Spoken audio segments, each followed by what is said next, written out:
The WBO has ordered 154 pounds champion Sebastian Fundora to defend against Terence Crawford next in a unification fight. But Canelo Alvarez stays open to fighting Crawford next if he's victorious in the September 14th title fight against Edgar Berlanga. What do you think about Terence Crawford's performance, and do you want to get a fight with him? If the money is right, I mean... $100 million. I heard Turkey offered you a big money already. Crawford, after his victory over Israel Madrimov to secure the WBA light middleweight title, has made his aspirations clear. He wants to challenge Canelo Alvarez, who currently reigns as the unified super middleweight champion. However, the weight difference between the two raises questions about the feasibility and competitiveness of the match. In a recent interview, Alvarez acknowledged the buzz, but voiced skepticism about the benefits of such a fight when asked if the WBO order eliminates the chance of facing Crawford. Alvarez remarked, "I don't think so. I'm not saying that fight can't happen. That order doesn't matter." Canelo previously noted that the significant weight differential could result in a no-win scenario for him. "If I beat him, people will say it was expected because of the size difference, but if he wins, it would be seen as a huge upset." Alvarez explained, suggesting that the fight might not be worth the risk from his viewpoint. Turki Alalshikh is hopeful that he'll speak with Canelo Alvarez after his fight against Edgar Berlanga on September 14th about him fighting Terence Crawford and David Benavidez. Previously, Alalshikh took aim at Alvarez after the Mexican champion dismissed the idea of working together under any terms other than his own. The incident occurred during a press conference in Beverly Hills, where Canelo Alvarez was promoting his upcoming September 14th fight against Edgar Berlanga when questioned about a possible offer from Alalshikh to fight Terence Crawford. Alvarez expressed his discontent with Alalshikh's attitude. I don't really care about it. Look, I'm focused 100% on my fight, and I don't really care about it. They called me yesterday. They text me yesterday if is it possible to talk about the Crawford fight for February or meet to yesterday here in Los Angeles with him. And I said, look, I'm 100% focused on this fight, and I can talk about other fights. Maybe that's why he talked about that today, because I say I'm not ready to talk about other fights, and I don't really ask him for anything. I'm good. This statement marked the end of the possible mega fight between Canelo Alvarez and Terence Crawford, sparking discussions across the boxing community. Alalshikh's tweet revealed a deliberate pivot towards the US market, emphasizing his intent to create more important chances for boxing legend Terence Crawford. Alalshikh further added, "I chose to disregard the Canelo fight as I don't want it anymore. Instead, I will be focusing on the US market with bigger fights, especially for the legend Crawford." He further continued, "And I know how he feels after losing to Bivol, so he's been looking for easier fights ever since. Also, I'm not the one who's afraid of fighting David Benavidez or Crawford. Therefore, I knew he was wasting our time and making excuses with big amounts of money that can't be paid, so I'm continuing my way to make big fights that serve the boxing world, and he's on his way to making easy show-only fights." Canelo Alvarez then replied to His Excellency's critical post with a crying emoji, signaling his indifference about his views. Indeed, Alvarez doesn't seem bothered by Turkey's comments because he needs him, and not vice versa. But after all this drama, Turkey has suggested that a partnership between him and Canelo is possible in the near future. He said Canelo sent him a direct message that he wants to connect after the fight when asked if he thinks he can rekindle the relationship with Canelo after his fight with Edgar Berlanga. Turkey said it is nothing personal, it is work. If Canelo is asking for similar money as the British heavyweights like Anthony Joshua and Tyson Fury are getting for their recent fights, he's not going to be pleased taking less than that for the biggest fights available to him. Turkey said that he would like to see Canelo face Crawford or Benavidez next. "I'd like to see it again with Crawford, and I'd like to see it against Benavidez." When asked if Canelo needs to be reasonable by not asking for $200 million for a fight against Benavidez, Turkey said, "Of course no one pays this kind of money. Working with Canelo is possible for Turkey, but it's questionable whether he'll have luck putting together fights against Crawford or Benavidez.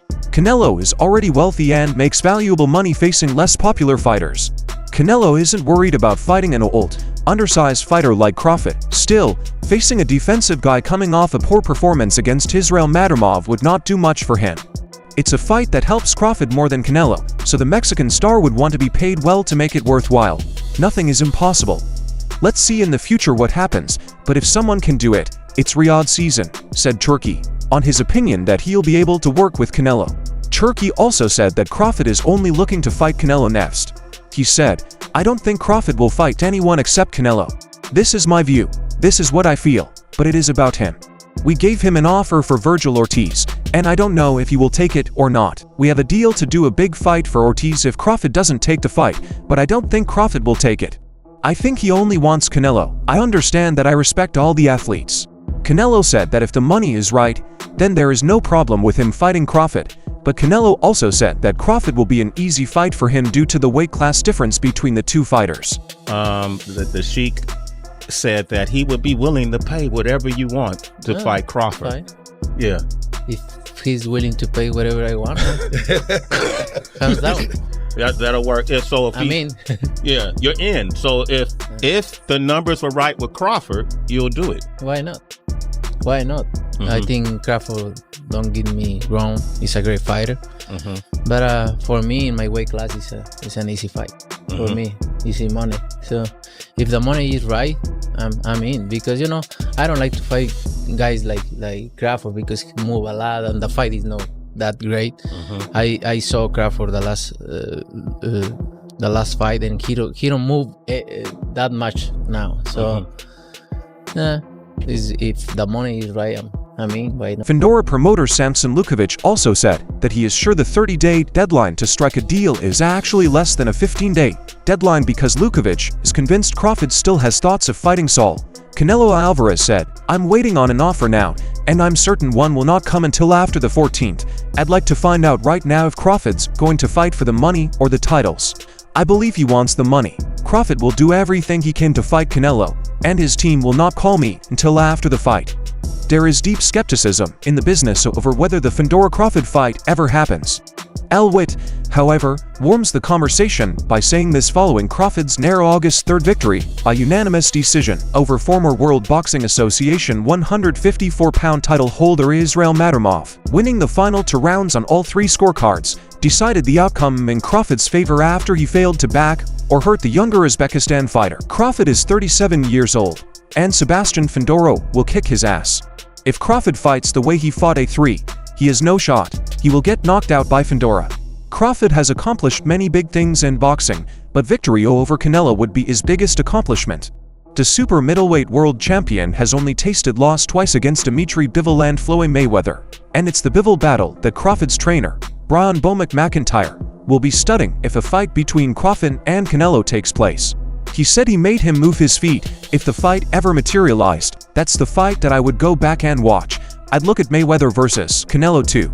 Tim Bradley wants Terence Crawford to fight alongside Yaron Boots. Ennis Bradley wants Crawford to come down from the clouds, stop chasing Canelo and asking for a fight, and take what's in front of him against Boots. He said, "I hear you, but in the Canelo fight, which is a dream fight of yours. However, there's a guy right around your weight class that is similar to Canelo and Benavidez. You hold 2 titles in the welterweight class." Bradley further said, "Everybody is going to come out and watch this fight because Boots is meant to be the next coming," said Bradley. "When Bud is out the door, when he's gone, Boots is meant to be that guy. Boots is trying to line himself up with Bud because he knows that Bud is going to be leaving the game, and he thinks he can beat him." Another fight that many want to see is a clash between Canelo Alvarez and David Benavidez. David's father and trainer, Jose Benavidez Sr., says Terence Crawford is not an exciting fighter and reminds him of Shocker Stevenson with his attitude to fighting. He feels that Crawford just focuses on winning rounds and doesn't go out of his way to entertain the people like his son David Benavidez. Does Jose Benavidez Sr.'s view on Crawford being a dull boxer I'd have to do with his recent debut at 154 against WBA champion Israel Madrimov. Crawford mostly boxed Madrimov in a chess match and didn't take risks to entertain the fans.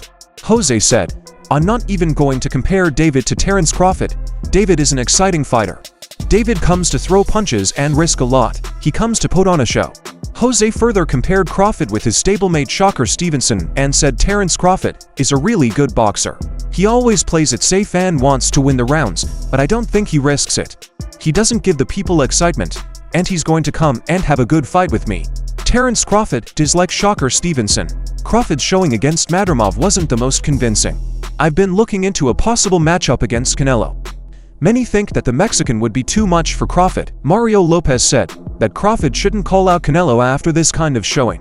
I think he's a in trouble if he fights Canelo. I'll tell you right now. should not call out Canelo. No. After that, I don't think so. I mean, hey, Vandermont's a badass dude, though. He's a badass dude. The whole night was great, though. Good to see you, Alex. Bob Santos also thinks that it would be a step too far for Crawford if he faces Canelo. He stated, "I think it'll be a step too big for him, but he has earned the right to try it. I think Canelo would be too big and too strong for him at 168. I could be wrong. He could prove us wrong. But for the most part, I think that's just a lot to ask a bud to go to 168. I may think it's a step too far, but that's what makes him great. That's why he was able to win at 135, 140, 147, and now 154, and he's been successful every single time, so he's at least earned that right. That's what makes him great. That's why he was able to win at 135, 140, 147, and now 154. And he's been successful every single time, so he's at least earned that right. That's what makes him great." Santos admits that Crawford's legacy has been built on taking risks and that he's earned the benefit of the doubt to make a decision like this. Crawford seems to be dead set on it, but we'll see if it ever comes to fruition. Lou DiBella urged Bud to not go for Canelo right now. After watching his performance against Madrimov, he said Bud fought like Bud. And still, I think he had less snap on his punches at 150 for pounds, not much power is visible.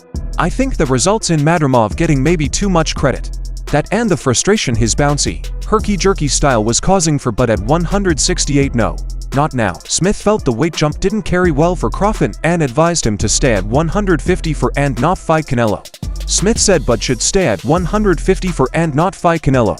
He doesn't think the weight is carried well, but Carlos Adams, who sparred with Terence Crawford, feels that Terence shouldn't be fighting Canelo right now. He thinks that Canelo punches really hard, and it will be dangerous for Terence's fighting career. Sí, pienso que sí, ya que subir 3 divisiones bastante libre, demasiada yo diría. Pienso que no es algo que él lo necesita ahora mismo. Crawford en su carrera ha demostrado que es un buen peleador, pero pienso que no tiene que estar corriendo esos grandes riesgos, porque no solamente pone su carrera en riesgo, también pone su vida, porque un golpe de Canelo le puede hacer daño de por vida. I don't think Crawford needs the Canelo fight right now. I think it's kind of needless for Crawford because his reputation is well cemented, and a punch by Canelo could not only be dangerous for him to lose the fight, but it could be dangerous for his life. So no need for Crawford to cross the line into such a heavy weight class. The sparring partner, Caron Davis, who has shared the ring with both fighters, thinks that size will play a big role in this fight. He thinks that Terence is a great fighter with skills, but the opponent he will be facing has skill and size both. He said that it's a big edge for Canelo, as he is bigger than Crawford, and it'll be too hard for Crawford to gain victory against Canelo, he stated. Davis thinks Crawford would find it hard to cause real damage to Canelo, who is known for his granite chin. Even at light heavyweight, he stated absolutely, he would have to fight the perfect fight. Size will play a role in that fight. It'll be a lot harder to damage Canelo, and Canelo's punches will be way more effective than Crawford's punches if they fight at 168, so it'll be a problem. It's not impossible, but it will be hard. Evander Holyfield thinks that it would be very hard for Crawford to beat Canelo. Evander thinks this because of the weight jump Crawford will have to make in order to fight Canelo. Holyfield claimed it's going to be hard for him to beat Canelo. He's real basic, but he's a good fighter. Daniel Jacobs thinks it will be a stern test for Crawford, who has expressed the desire to move all the way up to 168 pounds to fight Canelo. Alvarez Jacobs, who fought Canelo to a majority decision loss in May 2019, is giving Crawford a chance against Alvarez. If the super fight were to ever happen, he stated, skills sometimes pay the bills, and we know for sure that Crawford has the skills over Canelo. It's just sometimes power, weight, and experience may have a role in that, so it will be a good test for Crawford, but I think the fans are the winners in that particular fight. Bernard Hopkins looked concerned for Terence Crawford, questioning his choice. He emphasized Crawford's well-being and benefit, asking what good the fight with Canelo could bring. Crawford cares about his life, and with that fight, what do that fight do for Canelo? Fighting Crawford and Crawford beats Canelo. What do that do for Canelo? I just think that there are so many other fights to make that's realistic, it makes sense, and less life risk. Bernard further added, I have serious reservations about Crawford's decision to seek this fight with Canelo. It's a dangerous move, and I question the wisdom behind it. As someone who's been in the ring and knows the physical toll it takes, I worry about Crawford's well-being in a matchup against someone like Canelo. What advantage does this fight hold for Crawford? There are plenty of other viable matchups available that don't carry the same amount of risk. Bernard Hopkins says that he'd like to see Virgil Ortiz versus Terence Crawford instead of Crawford fighting Canelo after watching Crawford's performance against Madrimov. Food by what Crawford displayed last week and a half, but Crawford, to me, I believe won the fight. I believe the fight could have won a draw, so you can't look at that fight and say that he's there for pickings, that his time is running out. We get up for certain fights at that level, and sometimes it can be not as good as the one that you got up for, which was Earl Spence. So I'm not fooled by what people might be saying about Crawford, whether it's time, whether it's not. Nah, I say he gets up for fights that he gets up for, and he at that age where it takes something super exciting to get excited about. I would like to see Virgil, based on this Saturday, how he looks, how he executes, and how he wins. That it gives me a blueprint to see, yeah, he won, but will he win this way with Crawford? Virgil Ortiz trainer Robert Garcia thought Crawford's fight with Madrimov was a very close fight, and it wasn't enough for Crawford to convince people into thinking that he could go up against Canelo at a much higher weight class. Garcia thinks that a fight against Ortiz would be better for Crawford. Robert stated maybe Crawford's performance was not good enough for people to expect him to do very well against Canelo, so maybe an Ortiz fight is a good idea. Paulie Malignaggi also tells Crawford to stay at 150 and fight the likes of Virgil Ortiz, Sebastian Fundora and Tin Chu. While Crawford is not the physically strongest boxer at 150 for PBS, Malignaggi believes that his exceptional boxing IQ and skills allowed him to compete with anyone in the division. However, he cautions that it is not without risk given Crawford's age of 36 and the highly competitive nature of the 150 pounds division. Paulie stated Crawford's not necessarily the strongest of fighters at 150 pounds, but his IQ is so high that he can compete with anyone there, just not without risk. He's in a very competitive class, and he's 36 years old. The thought of him fighting Tin Chu, Sebastian Fundora, Virgil Ortiz Jr., Alalshikh, or Madrimov again is very appealing. That the current unified heavyweight champion and fellow pound-for-pound great Alexander Usyk told the 3 knockdown rule that he would expect the naturally smaller guy to get his hand raised. He said, "I like Terence. He's a crazy man. Terence wins. Listen. Terence is a different man. Terence works on 2 sides, right and left. He's a very smart man. He feels distance in space. Canelo is big, yeah, a good fighter, but I say Terence can box in like a big guy." Dmitry Bivol is a huge admirer of Terence Crawford, and he thinks the Nebraska man could come up with a way to beat Canelo Alvarez. He said, "I remember when I came to the boxing gym, one of the first things I learned was you should respect weight classes, but Terence is one of my favorite active fighters. He has good skills, very good skills. Maybe he could show us something. He knows already what to do. His coach knows they will find a solution to how to do it, but Rolly Romero thinks that Canelo will straight murder Crawford if the fight ever happens." If Terence Crawford moves up to fight Canelo, it's going to be a worse fight than Charlo running around and all this stuff. I'm going to tell you straight up, Canelo by murder against Crawford, that shit wouldn't happen. They have weight classes for a reason. So what are your ideas about the situation? Do you want to see a Canelo-Crawford fight? Do let us know in the comment part below. If you like this video, make sure to subscribe and check out some of our other videos on the screen right now.